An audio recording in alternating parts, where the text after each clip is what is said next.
किस चीज का भस्म, कहाँ का भस्म? होलिका, हाँ होलिका दहन जो होता है उसके भस्म का क्या महत्व है गुरुजी? अच्छा, चिता भस्म का, वो तो चिता जलाई जाती है। जी। चिता भस्म केवल होलिका का ही नहीं, सब जगह का उतना ही पवित्र होता है। इसीलिए भगवान शिव चिता भस्म हमेशा लगा कर रखते हैं। जितना छल कपट आडंबर है, जितनी बातें हैं क्रोध की, ईर्ष्या की, लोभ की, लालच की, वह सब इसी समय में है जब तक मनुष्य जीवित है। जितनी गांठें हैं सब अभी की अभी हैं। जब तक इंसान जिंदा है, इंसान के मरने के बाद सारी गांठें खुल जाती हैं। जब समस्त गांठ खुल जाती है, निर्मल हो जाती है, तो उसे भगवान स्वीकार करते हैं, उसे पवित्र मान लिया जाता है। तो जिसे पवित्र मान लिया जाता है उसे मस्तक पर लगाते हैं,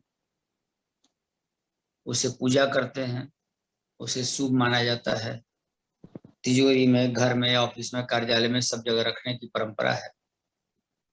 महाकालेश्वर को चिता भस्म का ही श्रृंगार होता है, भस्म की आरती होती है, भस्म से रुद्राभिषेक किया जाता है। तो पवित्रता के दृष्टिकोण से किया जाता है। वह इंसान का समर्पण जीते जी नहीं हो पाता, किंतु मृत्यु के बाद वह इंसान चाहे जैसा भी हो उसे प्रणाम सभी लोग करते हैं। देवतुल्य मान लेने की परंपरा है, मान्यता है। और फिर उसके भस्म को सभी लोग स्वीकार। तो कोई बुरा नहीं है, अच्छी चीज है। ये नहीं सोचना चाहिए कि ये होलिका जैसी पापनी का, अपवित्र का चिता भस्म है, ऐसा नहीं समझना चाहिए। जो मान्यता चली आ रही है, जो परंपरा चली आ रही है, वो खराब नहीं। उसे लगाना भी चाहिए, रखना भी चाहिए। इसके लिए ज्यादा चिंता, ज्यादा चिंतन करने की, सोचने की आवश्यकता नहीं। ठीक है। जी गुरुजी। बहुत से लोग तो होलिका दहन के टाइम में उसमें कुछ भोजन टाइप का पका के और खाते भी हैं। कोई बाटी लगा लेता है, कोई केला पकाता है, कोई आलू पका करके खाता है कि हमारा ये प्रसाद हो गया।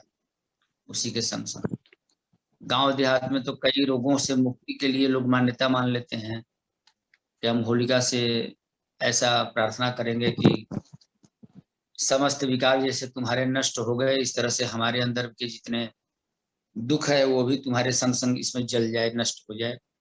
ऐसा कह करके प्रसाद ग्रहण करते हैं। तो मान्यता है, ये सब मान्यताएं हैं, शास्त्रगत चीजें ये सब नहीं है। मान्यताएं हैं। जिसकी आस्था है वो अपना करे, जिसकी आस्था नहीं है वो ना करे। ठीक है, चलिए आगे बढ़िए।